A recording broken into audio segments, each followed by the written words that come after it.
নমস্কার, আমি সৌমেন। শুরু করছি আজকে নিউজ পোল এডিটস। বিশ্বাস করুন, অনেকক্ষণ ধরে না খাতাতে আঁকিবুকি করছি, কিছুতেই হিসাবটা না মেলাতে পারছি। আসলে আজকে যখন রাত পোয়ালে বাজেট বক্তৃতা আমরা শুনবো, ঠিক তখনই আমার রবীন্দ্রনাথের না একটা লাইন মনে পড়ছে, মন মোর রাজি নয় হিসাবও মিলাতে। কিন্তু হিসাব তো আমাদের করতেই হবে বলুন। রাত পোয়ালে দেশের ২৬-২৭ অর্থবর্ষের বাজেট পেশ করবেন অর্থমন্ত্রী সীতারামন। আর সেই বাজেটটা কেমন হতে পারে তার আভাস তিনি ২৯ তারিখ ২০২৬ সালের যে আর্থিক সমীক্ষা রিপোর্ট পার্লামেন্টে পেশ করেছেন তার মধ্যে দিয়ে পাওয়া গিয়েছে। এখন দেখুন, আর্থিক সমীক্ষা প্রত্যেক কেন্দ্রীয় সরকারের একটা তুরুপের তাস বলা যেতে পারে। আগে বলা হতো যে এই আর্থিক সমীক্ষার মধ্যে দিয়ে মোটামুটি একটা প্রতিফলন দেখা যায় যে কেমন হবে আগামী বাজেট।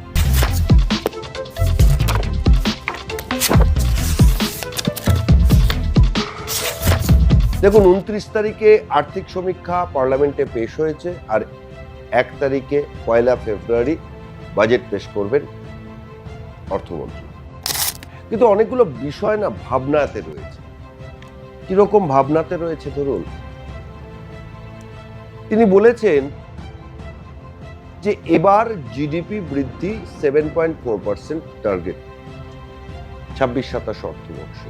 আপনারা জানেন সবাই, কোন রকম তত্ত্বের কচকচানিতে না গিয়েও বলা যেতে পারে দেশের মোট আভ্যন্তরীণ উৎপাদন তার লক্ষ্যমাত্রা যদি 7.4 হয়, তো ন্যাচারালি দেশের অর্থনীতিতে কিন্তু গড়াতে শুরু করবে এবং বেশ ভালো স্পিডে গড়াতে শুরু করবে।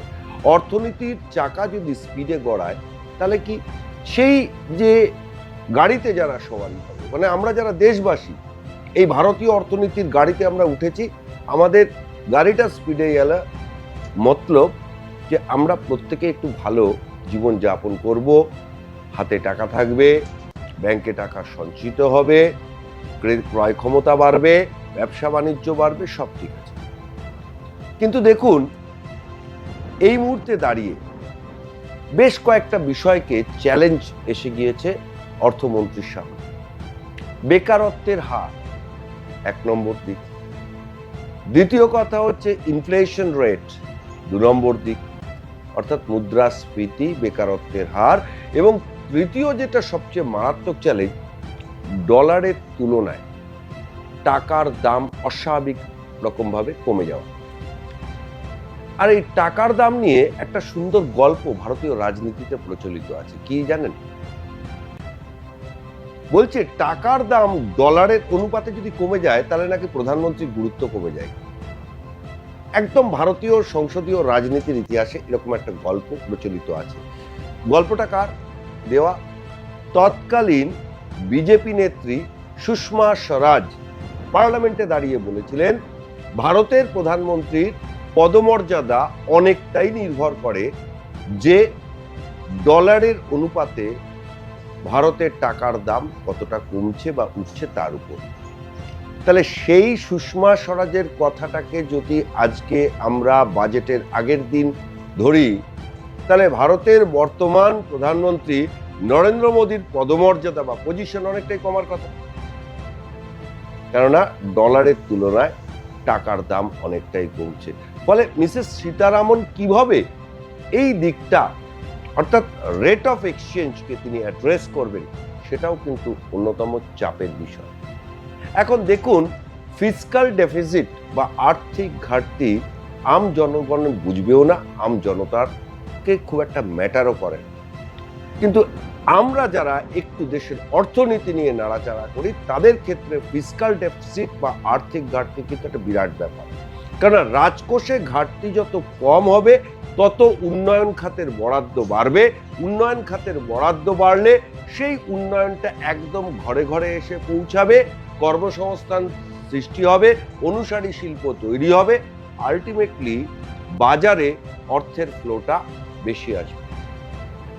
কিন্তু যেভাবে ভারতে ইন্ডাস্ট্রি ক্ষেত্রটা, বিশেষ করে হেভি ইন্ডাস্ট্রি ক্ষেত্রটা ক্রমশ পরিসরটা ছোট হচ্ছে, যেভাবে টেকনোলজি ওরিয়েন্টেড ইন্ডাস্ট্রিয়ালাইজেশন হচ্ছে, যেভাবে ম্যান ম্যানিফেস্টেড ইন্ডাস্ট্রির সংখ্যা কমছে, তাতে 140 কোটি ভারতবর্ষের নাগরিকদের হাতে কাজ থাকবে তো?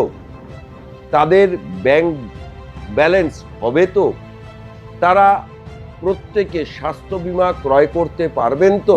কেননা দেখুন, খাদ্য শস্য অর্থাৎ খাদ্য, বস্ত্র আর বাসস্থান, বা যেটাকে হিন্দিতে বলে রুটি কাপড়া আর মকান, অর্থনীতিকে কিন্তু এটাই মূল অ্যাড্রেস। এবং সেক্ষেত্রে দেখুন, ভারতের মতো উন্নয়নশীল দেশে এখনো আমরা উন্নত দেশ হইনি, এখনো আর্থিক প্যারামিটার অর্থাৎ অর্থনৈতিক মানদণ্ডের বিচারে আমরা এখনো উন্নয়নশীল দেশ। আর সেই উন্নয়নশীল দেশে এখনো কিন্তু আমাদের সবার হাতে কাজ, সবার মাথায় ছাদ, আর সবার পেটে ভাত কিন্তু আসছে না। সেটা যদি আসতো, তাহলে ভারত সরকারকে বা ভারতের কোনো রাজ্য সরকারকে এতগুলি জনমুখী প্রকল্প নিতে হতো না।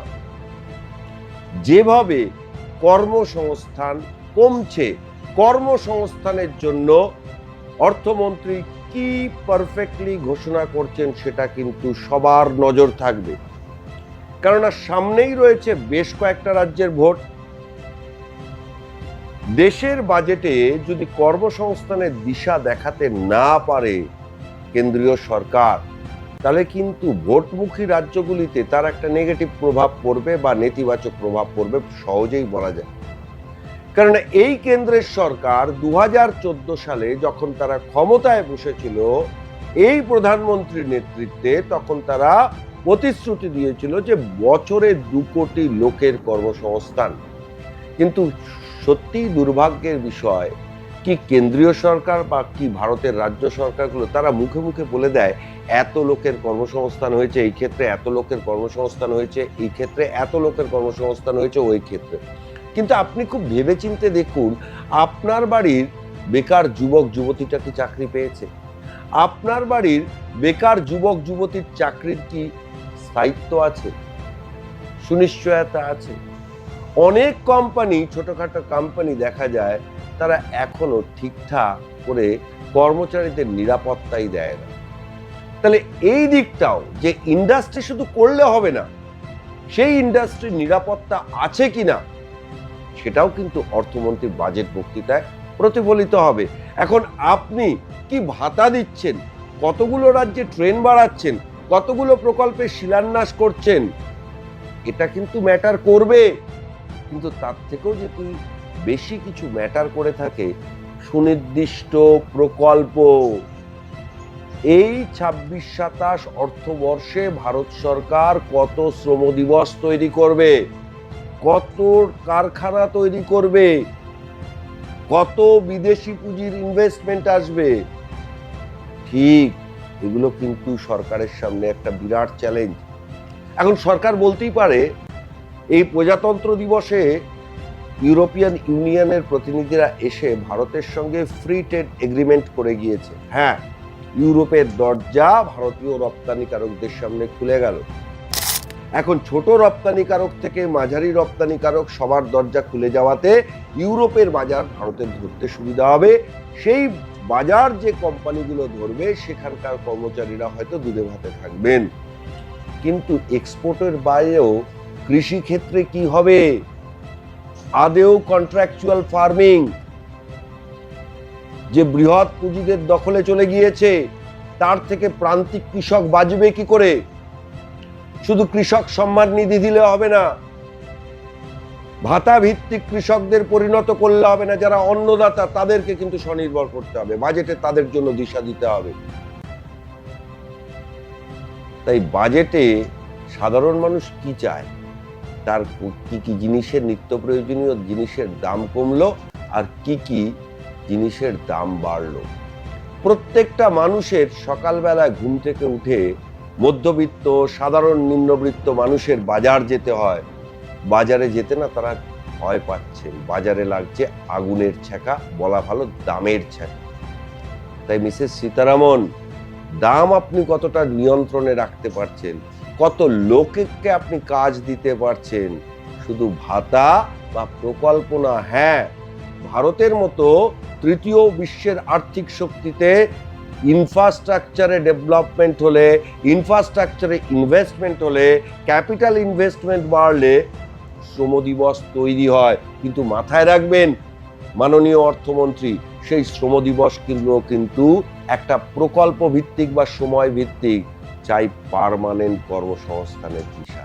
আর পার্মানেন্ট কর্মসংস্থানের দিশা যদি আপনি দেখাতে পারেন, তবে কিন্তু 2026-27 অর্থবর্ষে মানুষ কিন্তু দুহাত ভরে আপনাদেরকে আশীর্বাদ করবে। মানুষের যদি দৈনন্দিন জীবনে বেঁচে থাকাটাই হয়ে দাঁড়ায় সব থেকে বড় চিন্তার বিষয়, তার কাছে দেশভক্তি বা দেশের প্রতি দেশাত্মবোধকতা সবটাই কিন্তু তার অনেক পরে, দ্বিতীয়, তৃতীয়, চতুর্থ সারিতে এসে দাঁড়ায়। কারণ সবার আগে রয়েছে পেটের জ্বালা। আর পেটের জ্বালা বোঝাতে মাননীয় অর্থমন্ত্রী পারবেন কিনা, তার জন্য অপেক্ষা করতে হবে রবিবার সকাল পর্যন্ত। আজকের মতো নিউজ পোল এডিটস এই পর্যন্ত। সমস্ত খবর এবং আপডেটের জন্য চোখ থাকুক নিউজ পোল বাংলায়। নিউজ পোল বাংলা, খবর বিশ্বজুড়ে।